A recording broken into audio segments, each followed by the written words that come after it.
I couldn't help but laugh sarcastically. Oh, so you're fetching chairs for people now? I was surprised. No, thanks, you guys just play. I'm not very good. The young guy had already pulled up a chair. Have a seat, his lady. I'm going to play a game of snooker. He darted off like a wisp of smoke, and the other two guys looked at me with grins. Come on, your turn, his lady, play a card. I had no choice but to sit down and play a joker. Rong was standing nearby then, looking like he wanted to say something but stopped himself. He won that round quickly. It wasn't until he laid down his cards that I understood why he had looked at me that way earlier. He had 3 jokers in his hand. The young guy opposite suddenly remembered, hey, why didn't you Kong when his lady played a joker just now? Rong casually pushed his cards away and explained, if I'd Konged, it would have been harder to win. The young guy said, no, you could have gone for a pong hand. The other young guy glanced at him and chuckled, oh, so you're the expert, huh? You haven't won a single round all afternoon, and now you're teaching Rong? The young guy immediately fell silent. I watched them toss a few chips to Rong, and I opened my small box, a bit embarrassed. I only have 1 chip left. The young guy let out a tisk, and laughed, this guy, really, he's lost that much. Rong took a stack from in front of him and handed it to me. Use mine for now. Before I could take them, the young guy chimed in again, just take them. He's loaded, he won all of it himself, damn it. So I took them. In the second round, my hand was pretty good. I had several pairs, and Rong played several cards right away that allowed me to pong. In the end, I even conned one of the young guy's cards and won with a pong hand. The young guy exclaimed, oh wow, the luck is changing. Quick, change over to me. But I won the next round too, and Rong even got conned by me twice. When we laid out our card, the young guy rummaged through Rong's hand again. You play cards so strangely. You clearly had a good hand, why did you break it up? Just so someone could con it. I couldn't help but glance at him, and he happened to look up at me too, his eyes clear, holding an inexplicable emotion within them. I quickly averted my gaze. The young guy asked, hey, his lady, are you hot? Why don't you take off your scarf? The air conditioning is on inside, your face is all red. What was with all the chatter? When we started again, the jerk returned. He pulled up a chair and sat next to me, his expression unchanged, and reminded me to play the wind suit. If it weren't for the faint, sweet perfume on him, I truly wouldn't have guessed he had gone to pacify that woman. The young guy started chattering again, please stop giving orders. She's won several rounds already, she's better than anyone. The jerk chuckled, raising his hand to my shoulder and rubbing it. Oh, that good, huh? Rong pushed his cards away expressionlessly. Self-drawn. All one suit. The young guy, damn it. By 7 o'clock, everyone had gradually arrived. We tidied up the card game and counted the chips. The jerk helped me count. You won 52 chips. My wife is amazing. The young guy exclaimed, impressive. 5,200 in an hour.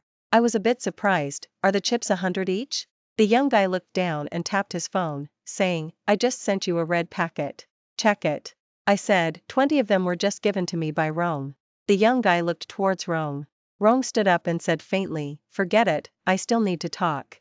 The jerk squeezed my shoulder and said, forget it, if master gave it to you, just take it. Damn it, the birthday present I prepared for him today wasn't even 2,000. The evening was lively. Over 20 people came for dinner, eating, drinking, and singing. I sat next to the jerk, with Rong 2 sofas away. Next to him was a strange beauty, who I didn't know which young guy had brought to introduce to him. She kept whispering in his ear, almost her entire body leaning into his embrace. I got up and went to the restroom, checking my phone. No messages. When I realized I was waiting for someone to talk to me, I felt a surge of irritation. It was utterly pathetic. When I went back, I immediately saw that woman sitting next to the jerk. They were huddled together, looking at a phone, heads practically touching. They only noticed me when I was right in front of them. The jerk pushed that woman aside and pulled me down to sit. After I sat down, I told him, I want to go back. It was already 1 o'clock, and half the people had already left. The jerk looked a bit troubled. Rong booked rooms for us. I've been drinking, so it's not good for me to drive. I asked again, can I go back to the room first then? The jerk said, just sit a little longer. I'll go back with you soon, be good. I didn't say anything more. I huddled in a corner, playing on my phone, when suddenly someone called my name. I turned and saw the girl who drove me home last time waving and calling me over. The jerk put his arm around me and sat me down, asking, why are you calling my wife? The girl laughed, I'm calling your wife, not you. Why are you coming over? Then she pulled me to sit beside her, while simultaneously shooing the jerk away. What, am I going to eat your wife or something? She was sitting next to Rong, and when she pulled me over, she shifted slightly, letting me sit between them. Rong had been sitting sideways, but when I sat down, he straightened up slightly and smoothly handed me a can of beer. I tried to take the beer with a nonchalant expression and thanked him. The girl called out to him, Rong, boss, hand me a deck of cards. Rong picked up a deck from nearby and reached out. I thought he was handing it from the front, so I leaned back, but he reached from behind, his arm brushing my back. It was a very slight touch, but it made me stiffen. The girl took the cards, and he withdrew his hand, his palm pressing against my lower back. I was startled and turned to look at him. He had drunk quite a bit tonight, his eyes were a little unfocused but very bright. I instinctively turned to look at the jerk, who was looking down, kicking a chair, and didn't see it. I leaned forward, reaching for a drink, and incidentally avoiding his hand. The girl, while unwrapping the cards, winked at me with a mischievous grin. The jerk sat opposite us, opened a can of beer, and clinked it with mine. Then he asked the girl, what are we playing? That woman also came over and sat next to him. With so many people, let's play truth or dare. Such an old-fashioned game, and yet everyone agreed. By the fifth round, I was caught. The young guy who lost the previous round smiled and asked me, truth or dare? I had witnessed the dares, poses for favorite sexual positions, animal mating calls, deep-throating bananas, chugging a can of Coke. I decisively chose truth. The young guy was stumped, clearly unprepared with questions. Rong leaned over and whispered something in his ear. The young guy made an okay gesture and asked me, why do you like jerk's name? The jerk looked at me and chuckled, answer carefully, or tonight you'll have hell to pay. Everyone laughed, their expressions ambiguous, saying, if she's carried off, how will you have heirs? I smiled, because on our first date, he wore an outfit that was exactly my style.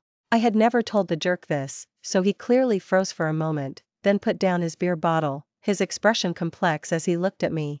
The young guy pressed, what kind of outfit? I looked at him, isn't that a second question? He laughed, okay, I'll get you next round. But he wasn't lucky, and I didn't lose again until the party broke up. Afterward, we each returned to our rooms. The jerk couldn't help but bring up the truth game. He said, you only like me because of an outfit? It didn't sound like a joke, more like he was genuinely unhappy. He had just come out of the shower, wearing only a bathrobe, standing at the foot of the bed. I sat on the bed, extending my foot to tease him through his bathrobe.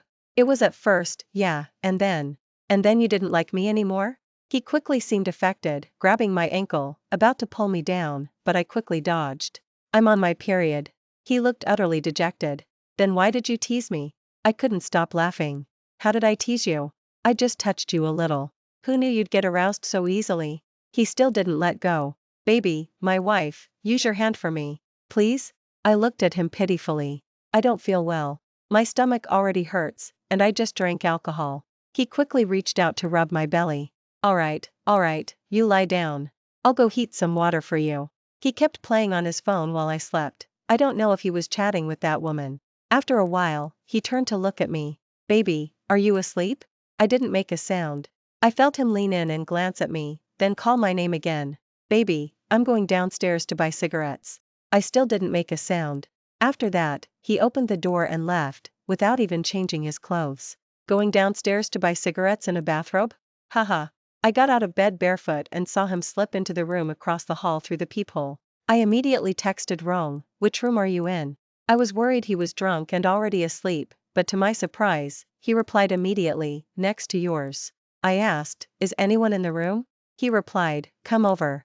I got dressed and went out. Before I could even press the doorbell, the door opened from within. Rong stood in the doorway, wearing a bathrobe, one hand resting on the doorframe, looking at me with a smile. Little missy, what brings you to my room so late?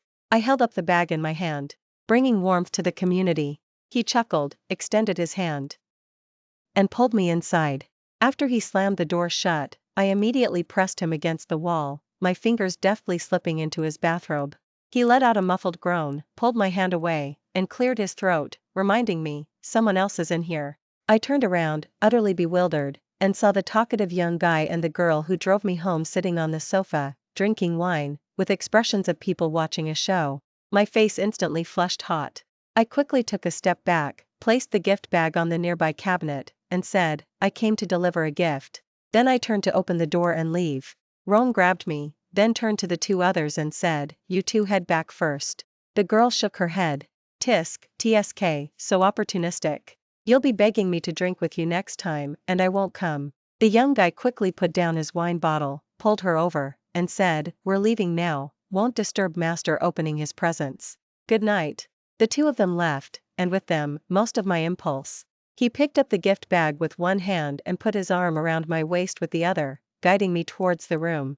At the same time, he said, "I'm very happy you came." I pushed his hand away and said, "How could I not come on your birthday?" He chuckled. "I wasn't talking about coming for my birthday, I was talking about coming to my room to bring warmth. I remembered that everything I had just said was heard by those two, and I couldn't help but feel annoyed. He looked down at the bag in his hand and asked, "Can I open it?" I said, "Of course." I gave him a limited edition vintage lighter. It wasn't expensive, but as the girlfriend of his friend, it was a very appropriate gift. He took it out and tried it, his eyes crinkling in a smile. He seemed to really like it. "Thanks, how did you know I wanted to change my lighter?" "I didn't know. I bought it after consulting the jerk." He put the lighter away and then, unexpectedly, leaned in close. I didn't have time to react, only felt something cool and soft brush my cheek. He kissed me. I covered my face and looked at him. He chuckled. "I said I wanted a kiss from you, didn't I? Since you've already brought a gift, isn't it okay to give me a little something extra?" I knitted my brows.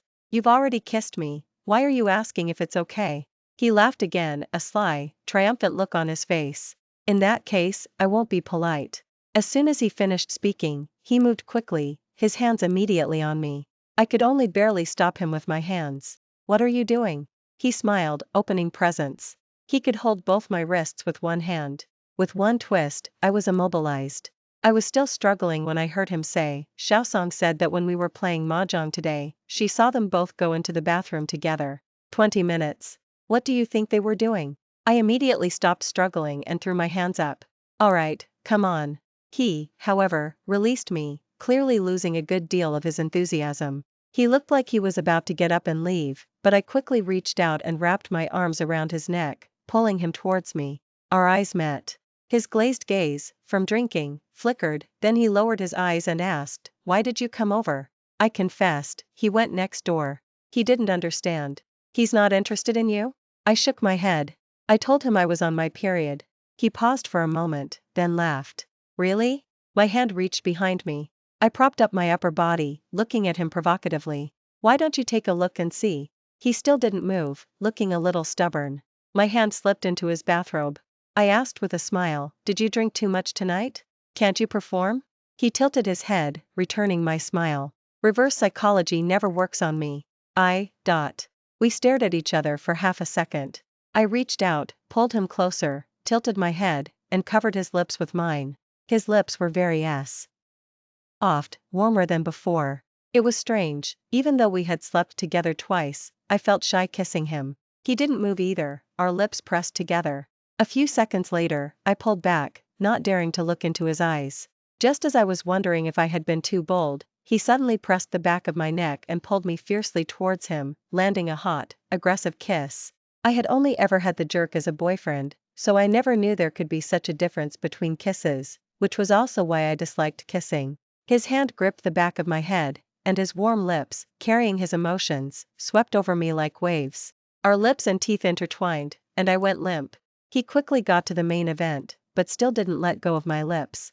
I tried hard to regain my awareness, telling him to stop kissing, that my lips would swell. He moved his lips away, but then silently began to squeeze my chest. I winced in pain. "Wrong." He grunted, stopped, and looked up at me, a mischievous grin on his face. "You're killing me." He took my hand and kissed it. "Little beauty, let me tell you a secret." His voice was interrupted by the vibration of a phone. My phone was on the bedside table, and he could see it at a glance, but he didn't let me pick it up. I pushed against him forcefully. "Wait a moment, I have a call." But the disparity in our strength was too great, especially when he put his full force into it. I couldn't even utter a single syllable. After another 2 minutes, his phone started ringing. I immediately realized it was probably the jerk calling. He had returned to the room and hadn't found me. I was drenched in nervous sweat, yet this man still reached for his phone and quickly answered it. The jerk's voice faintly carried over. I bit my lip, barely daring to breathe, but he continued to press against me. The jerk seemed to sense something was off. "Rong, are you busy?" Rong grunted and lowered his head to kiss me. The phone's microphone was right next to my face. I quickly turned my head away, my heart pounding like thunder, not daring to breathe. Rong asked him, "What's wrong?" The jerk took a moment before speaking. "My girlfriend isn't in the room. I don't know where she went." Rong chuckled. "How would I know?" He continued to touch me. The jerk quickly said, "Haha, well, you carry on. I won't bother you." Then he hung up. My hair stood on end. I kept urging him, "Hurry up, I need to go back." He continued his actions. I was afraid of causing more trouble, so I lowered my voice and pleaded with him, "Rong, master, please, have mercy on me." He chuckled, "Calling me husband is what works." I didn't say anything. He simply stopped moving, just looked at me, as if determined to hold out until the end. I gave in. "Husband." He happily responded, "Call me again." This single word not only excited him but also stirred an indescribable emotion within me. I called out again, "Husband, hurry up." My voice was so soft and sweet, I never knew I could be so cutesy. His gaze grew even hotter. He grunted fiercely. He continued his powerful actions. When it finally ended, I was still in a daze.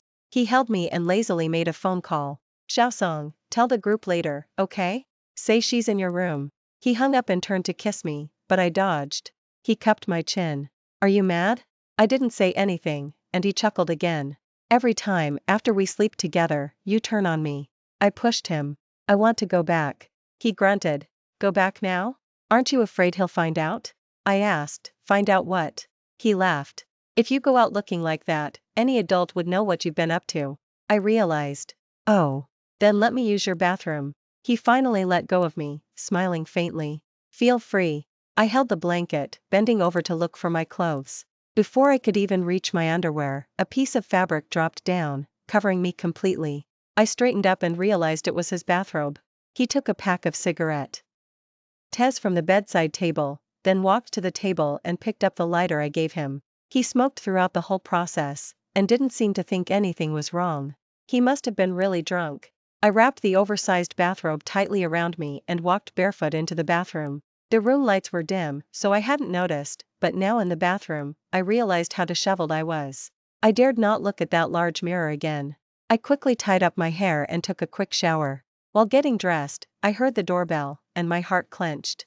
The bathroom door was almost transparent. I could see Rong walk over and open the door, and I could hear the jerk's voice. "Xiaosong said she was in her room, so I came to ask you which room Xiaosong is in." Rong said, "I don't remember. The two girls were chatting and drinking nicely. Why would you disturb them?" The jerk chuckled. "Master has a secret lair for his beauties. How would he understand the loneliness of a single man like me?" Rong gave two dry chuckles. "Don't you have someone already?" The jerk then whispered a few words, probably reminding him not to say such things in front of his girlfriend. Soon, Rong casually replied, "Got it, I won't say that in front of your girlfriend. Go back, I'm exhausted." The jerk chuckled playfully. "Exhausted, or drained dry?" Rong laughed too. "What do you think?" Then came the low chuckles of two men that only they understood. I only dared to open the door and walk out when I heard the door close. Rong was leaning casually against the cabinet, smoking, with only a towel wrapped around his waist.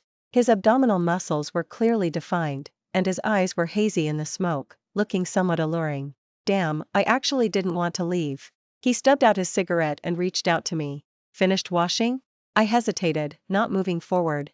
He didn't move either, just held out his hand, looking at me with gentle eyes, as if he would wait there indefinitely if I didn't come. In that moment, it was as if I was under a spell. I involuntarily took a small step forward, and before I could take a second, he reached out, wrapped his arm around my waist, pulled me towards him, then tilted his head and landed a kiss heavy with the smell of tobacco. I wrapped my arms around his neck, leaning back slightly from his kiss, unable to breathe. A moment later, he released me and chuckled softly as he watched me turn my head and gasp for air. "I wanted to say this earlier. Your kissing skills are extraordinary." I chuckled too. Certainly no match for Master, with his harem of 3,000 beauties. He raised an eyebrow, applying a little pressure with his hand, and lifted me onto the cabinet. The cabinet was very narrow and had two teacups on it, so I could only sit on half of it, feeling very insecure. And he was pressing against me, not letting me get down. He used his leg to part my knees and squeezed in close to me, smiling as he bit my lip. "Why are you so sour?" I felt the change in his body and quickly pushed him away. "No more." But he didn't budge. He even lightly untied the belt of my bathrobe with one hand. The warm yellow light from the wall cabinet shone down from above me. I wasn't wearing anything underneath, and in that position, if he just lowered his head slightly, he could see everything. I felt a little ashamed and instinctively hugged him to cover myself, not letting him look. This, however, was like a lamb walking into a tiger's mouth. He held me close and continued. Afterward, he carried me into the bathroom and insisted that I take a bath with him. I was afraid he would get aroused again, so I kept my distance. He didn't make any more trouble, though. When I finished cleaning myself and turned around, I found him sleeping, head tilted, by the edge of the bathtub. I didn't know whether to laugh or cry. I tugged at him. "Wrong, go back to bed. You'll catch a cold like this." He didn't react at all. I naturally couldn't help a tall and burly adult man, so I could only change the hot water every once in a while to prevent him from catching a cold. Fortunately, he didn't sleep long before waking up with a start. When he opened his eyes and saw me still soaking in the water, he smiled, his eyes warm. "Why didn't you get out first?" I turned my back to him, got out, and put on my bathrobe. He followed behind, still wet, and practically tackled me in a hug. I wasn't prepared and almost fell over, then he scooped me up and tossed me onto the bed. I gasped, "Hey." He hugged my waist from behind, burying his head in the crook of my shoulder, his voice muffled. "Sleep with me for a bit." I patted the hand he had placed on my waist. "You should dry yourself first." He grunted, saying lazily, "I'm already dry." His voice sounded extremely tired. I didn't move again, waiting until he was sound asleep and released his grip before I carefully got up to cover him with the blanket. His hand grabbed at the bed, his brow furrowed, like an insecure little animal. I couldn't help but reach out, and he immediately grasped my hand. This was my first time staying overnight. I thought I wouldn't sleep well, but to my surprise, I fell asleep the moment I closed my eyes. When I woke up again, I didn't know what time it was. The curtains were thick, not letting in a single ray of light. I pulled out my phone and checked, finding it was only 8 o'clock. The jerk definitely wouldn't be up at this hour. There was one unread message on WeChat, sent by that girl last night. "I don't wake up until 10 tomorrow. I get cranky in the mornings, and they wouldn't dare disturb me." The implication was that I could stay at Rong's place until 10. The person behind me stirred, shifting into a more comfortable position. My back was pressed against his warm chest. I spent a moment in a daze, feeling his slow, heavy heartbeat, then put down my phone and turned over. He woke up because of me, groggily looked down at me, and when he saw I had only rolled over, he rubbed my head, pulled me close, and fell back asleep. When I woke up again, I heard the sound of water coming from the bathroom. The bed beside me was empty, and I stared in the direction of the sound, a little disoriented. The man quickly walked back, saw that my eyes were open, and said good morning with a smile. Then he bent over the bed and kissed my lips. "Did you sleep well?" His lips carried the fresh scent of mouthwash, and tiny water droplets still clung to his long eyelashes, making his eyes seem even darker and captivating. I mumbled, "Yes. I slept well, but now my back and body ached." He pinched my face and said, "He's up. I'll go downstairs and pull him down for breakfast. Xiaosong will come find you later." I nodded to indicate I understood. He said, "Good girl. Is there anything you like to eat? I'll order it for you." I said I didn't have much of an appetite. He didn't ask again, put on his coat, and went downstairs. After I washed up, I waited a while before Xiaosong came to knock on the door, then took me downstairs. On the way, we chatted for a bit, and I learned that she, Rong, and the jerk were all classmates from the same year. She was my junior. I was a bit slow during my school days and didn't remember anyone from other departments. She, however, told me a lot about Rong, mostly praising him. I didn't know Rong at all. Based on the few times I'd seen him at gatherings and what the jerk usually said about him, my impression of him was limited to that of a playboy who takes nothing seriously. So, when Xiaosong told me about him winning scholarships and starting businesses, it felt like a tall tale. I couldn't help but ask, is he this gentle with every lover? So gentle it's as if he's fallen in love. I wished she would deny it, so I wouldn't overthink things and could return to being just friends with benefits, but she shook her head. "Only because of you." Just as she finished speaking, the elevator door opened, and that woman was standing at the entrance. Xiaosong stopped talking. When I saw that woman, I felt uncomfortable all over and didn't even think about what Xiaosong's words implied. Xiaosong greeted her, and she said she had already eaten breakfast and was going back to catch up on sleep. Xiaosong laughed at her. Who did you mess around with all night? Your eyes are all black. That woman subtly glanced at me. Who can a lone wolf like me mess around with? It was still the same room as yesterday. Rong, the jerk, and the two young guys from the mahjong game were sitting at the big table. They said everyone else had already eaten breakfast and left. I naturally went to sit next to the jerk. Xiaosong sat next to me, and then came Rong.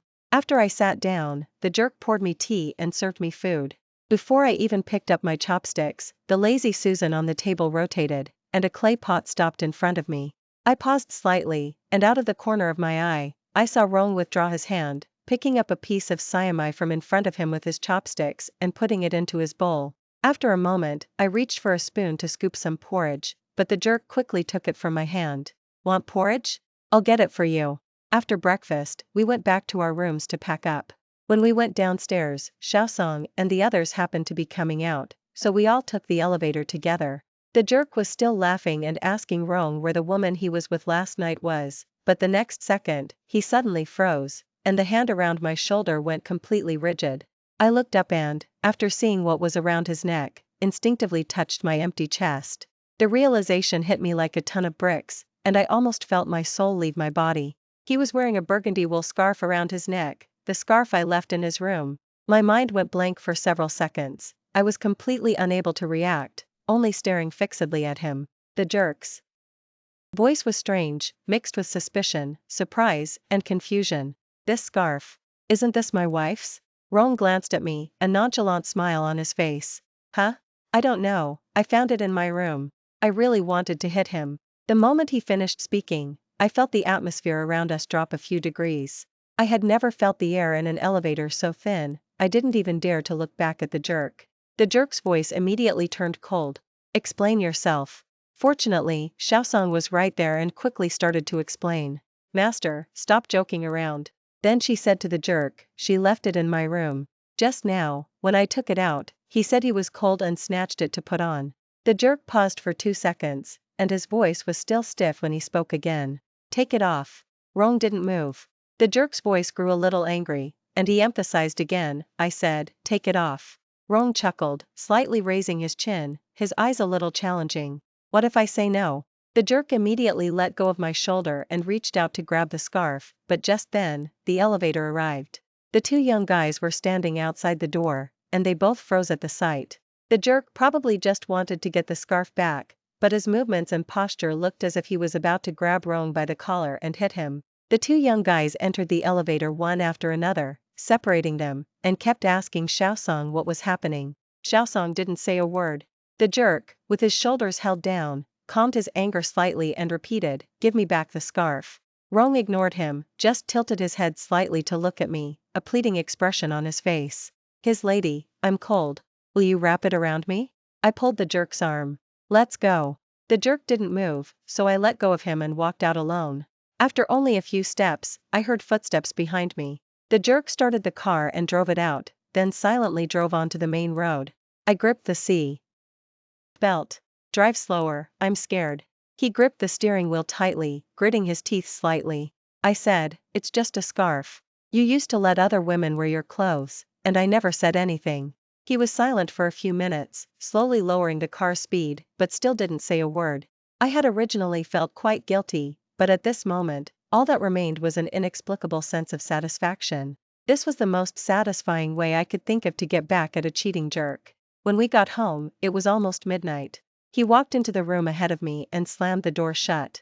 Because I had never seen him so angry, I felt even more satisfied. In a good mood, I went to the kitchen to cook noodles, and even went to ask him if he wanted some, completely ignoring his displeasure. After showering that night, I went back to the room, grabbed a pillow and blanket, and started to walk out, but he tugged at a corner of the blanket. What are you doing? I looked at him. Don't you want me around? I'll sleep on the sofa. He frowned. The sofa's cold, just sleep here. Don't fuss. I still wanted to sleep outside. To be honest, sleeping in the same bed with him now made me sick. He held onto the blanket and wouldn't let go. I secretly put in some effort and finally annoyed him. He forcefully flipped me onto the bed. We had been together for so long that I instantly understood his intentions. Terrified, I immediately bent my knees and pushed him away. I'm on my period. He gritted his teeth, looking at me with a sullen expression. Then give it to me. My face hardened, I was thoroughly disgusted. What did you say? He still had a cold face. I know you're not very interested in sex, so I won't force you anymore even if you lie about being on your period, but you won't let me sleep with you, and you never consider my feelings, you won't even try to please me with your hands. I've never met a girlfriend like you. I felt sorry for myself.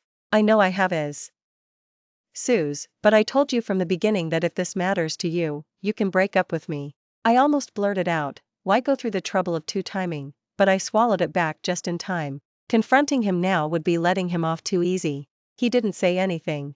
After a few seconds, he released me, looking as if he had calmed down. I'm sorry, I was wrong. I just care about you too much, so I got a little jealous. It won't happen again, okay? Don't be angry. Could I not be angry? I smiled at him. Okay, get some rest. The next day, when I went to work, I saw a message Rong had sent last night. He didn't make things difficult for you, did he? I replied, no. I didn't want to blame him, nor did I want to question why he did it. He quickly replied, that's good, I was worried all night. He added, sorry, I was still a bit drunk this morning and impulsive. It won't happen again. It took me a long time to reply, there's no next time. I originally wanted to add, let's not contact each other again, but then I thought, wasn't it always me who initiated contact? He clearly didn't understand what I meant, and even asked, are you free tonight? I paused, then joked, Master is truly amazing. After all that commotion the other night, you still have the energy today. Rong, I am truly amazing, but today I just want to invite you to dinner. A little awkward. He sent a voice message. Although I did have those intentions, I didn't dare show them. But inviting you to dinner is real. My friend just opened a new Italian restaurant on Lakeside Road. The chef was hired from Italy at a high salary, and the ingredients are flown in daily. You shouldn't miss it. It was very quiet on his end, which only made his voice sound even more mellow and pure, without a trace of impurity. The first half of the voice message was playful, and the second half was very serious. I found it hard to refuse such an invitation. I didn't reply immediately. He typed out another message and sent it. Little beauty, will you give me a chance to apologize? Like a smoker telling themselves, just one last cigarette, I replied, okay. He immediately sent a smiley face. What time do you get off work tonight? I'll pick you up. I sent him my off-work time and company address. Then I told the jerk that the company had a dinner gathering that night, so I wouldn't be coming home for dinner. The jerk only replied with okay at noon. I had nothing much to do that afternoon. I went downstairs 10 minutes early, and as I was texting Rong by the roadside, I glanced inadvertently and then bristled, my hair standing on end like a cat whose tail had been stepped on. I saw an inconspicuous Volkswagen parked across the street. A man was sitting in the driver's seat, playing on his phone, probably not expecting me to leave work early, so he wasn't staring at the company entrance. I could hardly believe it. I squinted, distinguishing him for half a minute, and after confirming, my heart pounded like thunder. Before he looked up, I averted my gaze and calmly hailed a taxi. After casually giving the driver a destination, I turned my head and saw that he had indeed started his car and was following. A cheating jerk suspecting his girlfriend of cheating. This plot was both absurd and incredibly satisfying. I called Rong, and he answered immediately. I said urgently, I probably can't have dinner with you today. He's following me. As I said this, I saw the taxi driver look at me in the rearview mirror, a hint of disdain in his eyes. Rong grunted. I know. I was puzzled. How do you know? He said, I saw him. That feeling of my hair standing on end came back. You saw him? Where did you see him? Did he see you? He quickly said, no, he didn't see me. I just saw him when he was looking for a parking spot. I paused. You're at my office building too? He hummed in response. His voice was gentle, and his unhurried demeanor instantly smoothed out my isling nerves. I've been here for a while, but my car was parked a bit far, so you didn't notice me. After I hung up, I quickly made plans with a friend and went straight to her place for dinner. He knew this friend, so once I went upstairs, he left. My phone's location tracker showed he had gone to his mistress's place again. Because I didn't want to go home, I stayed at my friend's place for a while after dinner. Her child was already 2, plump and fair-skinned, and so clingy, I absolutely adored him. While she was feeding the baby, I heard my phone ring. I picked it up and glanced at it. It was a text from Rong. Have you eaten? I replied, yes, I have. You? He said, can you come downstairs now? I have something for you. I stared at my phone for several seconds before it clicked. Where are you? He said, right here in the parking lot downstairs. Come down for a moment, he's already left. Almost 3 hours had passed since I arrived at my friend's place, ate dinner, and now, had he been waiting for me downstairs the whole time?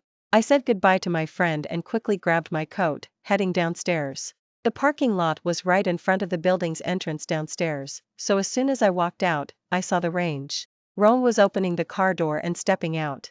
His impressive long legs were even more eye-catching than the cool car. As he walked through the pathway, a car was approaching in the distance. Its headlights illuminated him, making him appear like a god, enveloped in a halo of light. He quickly walked up to me, a warm smile on his face. He commented on how I'd come down without dressing properly, and even reached out to adjust my collar. I looked at him, and it took me a while to find my voice. You've been here the whole time? He hummed an affirmation. I was worried you wouldn't be able to get a ride back later. It's hard to find a taxi here. I said, didn't we say not to meet today? He looked a little troubled. But I wanted to EU. I was completely struck in that moment. I couldn't help but say sternly, Rong, stop trying to seduce me. He chuckled and said, actually, I have something for you. I asked, what is it? He said, your scarf. I quickly waved my hand. You don't need to return it. Seriously, if I bring that scarf back, my jerk of a husband will kill me. My expression made him laugh, but he insisted on handing me the bag. Open it and see. Only then did I notice that the bag in his hand didn't look like a casual bag for a scarf. It was brand new, as if it had just come from a boutique. I opened the bag and, sure enough, it contained a new scarf. The style was similar, and it was the same brand, but the price was 10 times more than mine. I didn't dare accept it and tried to return it, but he smiled and said, but I really don't want to give that scarf back to you. I said, you don't need to return it. He replied that he didn't like being indebted to others, and added, I often give gifts to friends, and I haven't even given you a birthday present in all the time I've known you. Besides, our relationship is more than just friends, isn't it? Our relationship was indeed delicate.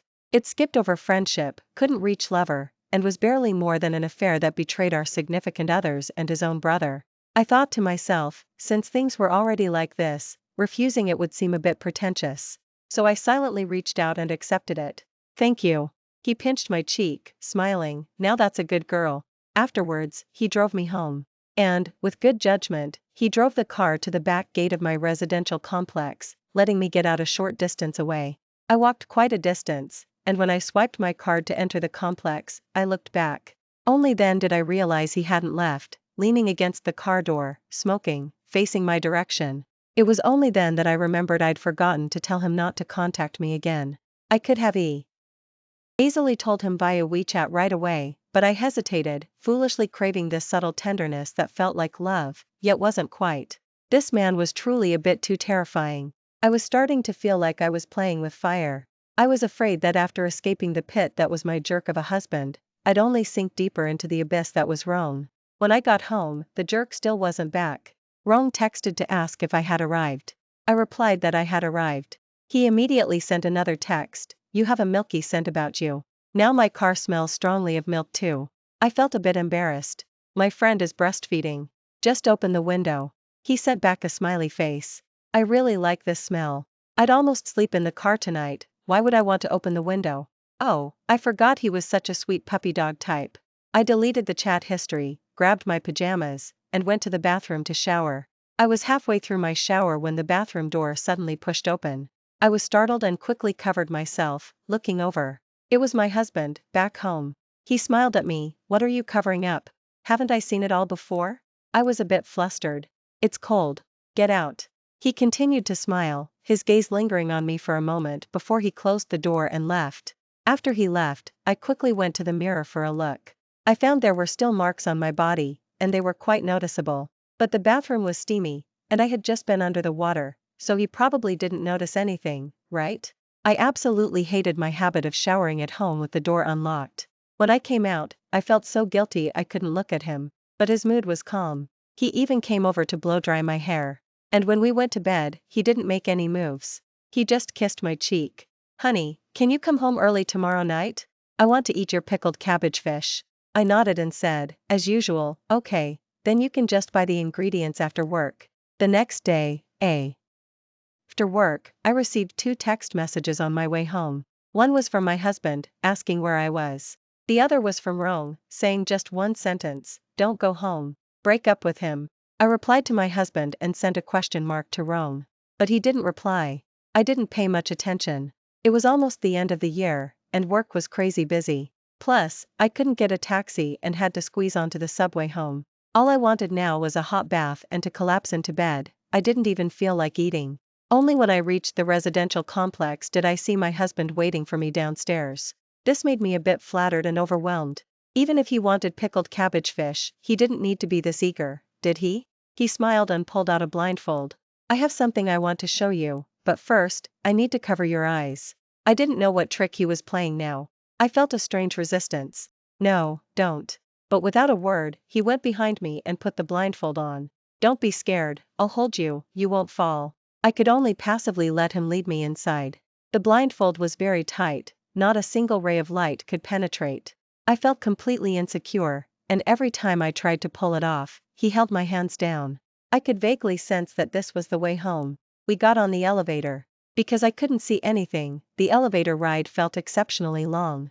So long that I started to suspect he already knew I was cheating on him, and was taking me to the rooftop to push me off and end things. Fortunately, the elevator arrived quickly. I changed my stance, from being held around the waist by him to actively hugging his arm. This position made me feel that even if he were to push me off the rooftop, I could still pull him down with me. After entering the apartment, he helped me change my shoes. Then he gently pushed me forward a few steps. Based on the distance, I could vaguely tell that I was in the center of the living room. He told me to stay still and wait for him. Then he withdrew his arm and left. I tried to lift the blindfold, but he held my hands down. Don't be disobedient. I felt a strange panic. What exactly are you trying to do? He chuckled. It's nothing. Do you remember that pastry shop by the south gate of our university? You especially loved their cheesecake when we were students. Unfortunately, that shop was later sold. I searched for a long time to find the original baker and I had him make a cheesecake for me. Do you want to try it? I didn't know how to describe the complex feelings I had at that moment. I felt like a thinly clothed traveler who had shivered through a freezing winter in the snow, only to finally welcome summer and have someone eagerly hand me a heater. I didn't say anything. He had already brought the cake to my lips. I slightly turned my head, avoiding it. His cake still followed me, and he insisted stubbornly, just try a bite. I waited several hours for this cake. I was silent for half a second before opening my mouth and letting him feed me a piece of the cake. Honestly, I had long forgotten the taste of that cake I used to miss so much, and now I wasn't even in the mood to savor it. But by the second bite, I realized something was wrong. I reached into my mouth and pulled out the foreign object, and at the same time, I removed the blindfold. The lights in the room weren't dazzling, so I could quickly make out the scene. A few scented candles were lit on the coffee table. Pink balloons floated everywhere. A group of people stood around the sofa, holding champagne and beer, their expressions joyful. Rong stood in the center of the crowd. His expression was completely out of place among them. He was looking at me, and in his eyes, there was a desolate look I'd never seen from him before, completely uncharacteristic. In my hand was a diamond ring. I froze in place. The living room speakers were playing the joyous and celebratory Mary. My husband too. The ring from my hand and slowly knelt on one knee, looking into my eyes. I used to worry I couldn't take good care of you, so I didn't dare to think about marrying you. Even now, I can't promise to protect you perfectly, but I'll use all my strength to cherish you and give you happiness. So, will you marry me, okay? I didn't move. I even wanted to laugh or to run away. Most of the people in the living room were my husband's friends. Only one guy, whom I'd played mahjong with, was there. His gaze was complicated, looking at me as if I were a terrible woman. Before I could even react, my husband hurriedly slipped the ring onto my finger. He lowered his head and kissed the ring, which was still smudged with cake crumbs. Then he looked up and smiled at me. Honey, I love you. The crowd cheered, and with a pop, they opened champagne to celebrate. The guy, who played mahjong, tugged at Rong, joking, let's go, let's go. This is too sickeningly sweet, I can't stand it. Rong didn't move, still standing there, looking at me, as if waiting for something. I clenched my hand. The object on my finger felt incredibly repulsive. Just as they were joyfully pouring champagne, Rong finally seemed to give up, turning to get his jacket. The guy told my husband, "We have some other things to do, so we'll be leaving now." My husband gave a fake smile. "Alright then, I'll send you the wedding invitations in a few days." Rong didn't even look at him. He walked straight out, almost brushing past me. He didn't even spare me a glance. After they opened the door, the guy let out a surprised "Huh? What are you doing here?" My husband turned his head for a look, and his face instantly changed. I followed their gaze and saw his mistress had arrived. She pushed her way in like a demoness wielding a knife, enveloped in boundless resentment. She stared intently and brazenly at my husband. "A proposal today, huh? Heh heh, why didn't you invite me? Little sister could have helped you blow up ball. Loons." My husband gave his best friend a look. The friend immediately came over, half holding his mistress, trying to escort her out. "Sister, you've had too much to drink. Go home and rest." She indeed reeked of alcohol. She naturally struggled, her eyes bloodshot. She grabbed the tablecloth and yanked it hard. "I'm not leaving." Everything on the dining table crashed to the floor. The beautiful cheesecake also splattered onto the ground. The floor was a mess in an instant. My husband's face turned cold as he called out to her, "Behave. Go home now." Her tears immediately fell, making her look somewhat pathetic. She no longer looked at my husband, instead, she tugged at my sleeve, sobbing, "Sister-in-law, he dumped me. He doesn't want me anymore. What am I going to do?" I calmly pulled out a tissue and wiped her tears. "Oh, you poor thing, don't cry. Who hasn't encountered a few jerks?" She didn't say anything more, just stared blankly at the tiny diamond on my finger. I looked back at my husband and joked, "Honey, little sister is so upset. Why don't you just marry her?" My husband's expression stiffened. It took him a while to force a smile and respond, "Stop joking." She looked as if she'd been struck by lightning. Her whole body trembled, and her tears stopped. But she seemed even more distraught, as if a light touch would make her shatter. My diamond ring and that single word honey were like a sharp knife. When I effectively handed that knife to him, he, in turn, personally plunged it deep into his mistress's heart. I didn't know how much affection my husband had for her, but I was sure it was more about sex than love. But clearly, for her, it was more about love than sex. She was dragged away by my husband's friends. Rong and the other guy had already disappeared. My husband didn't seem affected by this minor incident at all. He hummed a tune while cleaning up the mess, and told me to get some rest, asking me to take the next day off work to visit my parents with him. I returned to my room, closed and locked the door. I saw a message from Rong. "Are you really not breaking up? Are you really going to marry him?" I couldn't resist teasing him. Smiling face, "Yep, I'll marry him and keep cheating on him to cuckold him." He replied after a moment, spacing out the words, "I am not playing with you anymore. Ha. Look at how well he's positioned himself, playing with me. He's always just been playing with me. If I don't cut my losses now, I'll end up like his mistress." After my husband finished cleaning up outside, he tried to come in only to find the door locked. So he knocked on the door, smiling, "Honey, why'd you lock the door? Let me in." I stood behind the door, took off the ring, and pushed it out through the crack in the door. "I have something to tell you." He was still smiling. "If you have something to say, open the door." I didn't open the door. I told him through the door, "I don't want to marry you." There was silence outside for several seconds. Then his voice came again. "Why? Is there something I haven't done well enough?" I said, "No. It's because I've fallen for someone else." There was another silence for a few seconds. Then his voice became strained. "You've fallen for Rong, haven't you?" I hummed an affirmation. He seemed to be trying very hard to control himself. His voice remained relatively calm.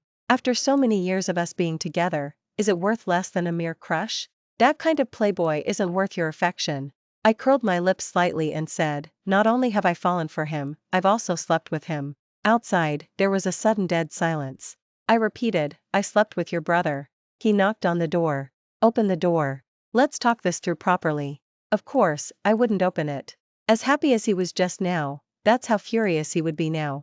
I unleashed all the frustration I'd accumulated recently. "You said I was frigid, so I went and tried with someone else, and guess what? We had sex." And then before I could finish, the door let out a tremendous bang, shaking a good amount of plaster from the walls. He kicked the door. I stepped back a few paces. He wrestled with the doorknob. "Open the damn door." My heart was pounding furiously. There was fear, but the thrill was even more intense. Angry? Good. Your anger should be even stronger than mine was then. I felt like I had won definitively. He definitely couldn't kick the door open. It was a solid wood door, with a sturdy lock, and I had also pushed a desk against it to barricade it. He was cursing, but I couldn't make out what he was saying.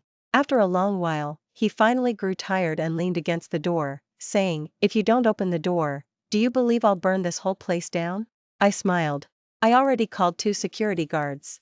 They're downstairs right now and will rush up if anything seems wrong. He chuckled twice, his voice extremely weary. "Can you tell me when it started?" I didn't say anything. He then said, "That day you said you were in Xiaosong's room, but you actually spent the night in his room, didn't you?" I didn't deny it. He spoke again, "Then were you?" He seemed to want to ask something, but then stopped himself. After that, I heard footsteps moving away. I continued to pack my things in the room. Clothes, cosmetics, bags. Basically all my most precious belongings were in the room. I texted my male best friend, asking him to come pick me up when he had a moment. As I was stuffing things into my suitcase, my phone rang again. I thought my male best friend had arrived, so I leaned over to look, but it was Rong's message. He asked what was wrong. I didn't reply. He immediately sent another message. He called me and told me to come back. I was bewildered. "Come back where?" He replied, "I'm already downstairs at your place." "What's wrong?" I was practically losing my mind. "Don't come up." He replied, question mark. I quickly typed back, "I laid it all OU. T for him. If you come now, you'll get beaten up." He replied with a heh, "You think I'm scared of him?" I was dying of anxiety. "Just don't come over for now." Before I could send the message, I heard a rapid knocking on the door from outside. He was already here. I frantically tried to move the desk to open the door, but I accidentally jammed it against the cabinet, putting me in a difficult situation. I could only manage to open the door a small crack, and couldn't see anything outside.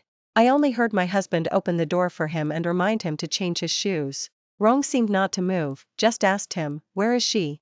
My husband insisted he change shoes. "I just cleaned the place. You'd better change into slippers." I pried the door open a little wider, now barely able to see the living room. After Sher heard my voice and turned to see me, he immediately started to walk towards me, but was grabbed by my husband. "Change your shoes." Rong shook off his hand. My husband blocked his way, his face grim. "You sleep with every woman I've slept with, but you won't put on new shoes? Are you just asking for trouble? Do you always prefer worn-out things? God damn it." Rong still tried to walk towards me, but was yanked back again by my husband, who then delivered a fierce punch to his face. With a dull thud, Rong's lip split. My heart clenched. I desperately tried to move the table to get out, but the more I rushed, the more disorganized I became. Rong smiled at me. Then he licked his lip and turned back. "That punch was one I owed you, but what about what you owe me?" My husband's eyes were already red, and he couldn't hear a word Rong was saying. He growled and lunged forward again, but Rong deftly dodged him. He said, "Your woman? Ask yourself, should she really be your woman?" My husband glared furiously, grabbing his collar. "But she's with me now." Rong chuckled. "Without me, would she be with you?" After that remark, it was as if my husband was the one whose collar was being grabbed. He seemed a bit flustered. "You promised you'd never bring that up again." Rong pulled his hand away, his voice light. "I've changed my mind." He tried to walk towards me, but was immediately pulled back and shoved against the wall by my husband. Just as a fist was raised, Rong lifted his leg and struck him in the abdomen. It looked like the two were about to break into a full-blown fight. Fearing things would escalate, I quickly shouted at my husband, "Stop fighting. It has nothing to do with him. I went to him because I knew you were cheating." I originally didn't want to reveal this. A girlfriend cheating versus a girlfriend cheating for revenge, clearly the former would have a greater impact. My husband stopped at my words and turned to look at me. First he was bewildered, then panicked, and then it was as if he found a glimmer of hope. "Honey, I have no feelings for her. It's completely over now. I swear, I just lost my mind for a while." His eyes shone with unusual brightness. "Honey, please forgive me, okay? I swear I won't make any more mistakes starting today. I don't even care what you did. Can we start over, please?" I shook my head. "We're over." He knew me. In all our years together, we'd never broken up, rarely even argued. Words like break up, once I said them, I wouldn't take them back. His eyes completely dimmed. "I'm sorry." Rong finally managed to walk over. He tapped on the door frame and told me, "Step back a little." I took a few steps back and watched him lift his foot and kick hard. The door, pushing the desk, swung wide open with a heavy thud. The corner of the desk scraped against the cabinet, leaving a long scratch. The table was still blocking the way, and I couldn't get out. I could only first pass my suitcase through, then climbed onto the table, intending to get over it. But before I could even turn around, someone wrapped an arm around my waist and lifted me down. Rong didn't let go after I landed. He held my suitcase in one hand and my waist in the other, asking, "Is there anything else?" I shook my head, pushed his hand away, took my suitcase myself, and walked out. Actually, my favorite pairs of shoes I had already sent to my best friend's place. The remaining few pairs weren't worth keeping anyway. Fortunately, he didn't stop us when we finally left. Rong remained silent as we entered the elevator, not even looking at me. I turned my head to look at him and said, "Thank you." He stared at the elevator buttons, his tone indifferent. "What are you thanking me for?" With his attitude, I didn't know what to say. So I awkwardly said, "Thank you for helping me kick the door open." He scoffed, mimicking my tone, "It has nothing to do with him. I went to him because I knew you were cheating." I hadn't expected he was upset about that. I let out a small laugh. "I was worried he'd hit you." He scoffed again. As if I couldn't beat him. I looked at the corner of his mouth. It was already a bit swollen. He naturally knew what I meant. His expression was a little embarrassed. I owed him that. He needed to land that punch to feel better. I still felt bad. "I'm sorry. Now you two can't even be brothers anymore. I shouldn't have let him know it was you."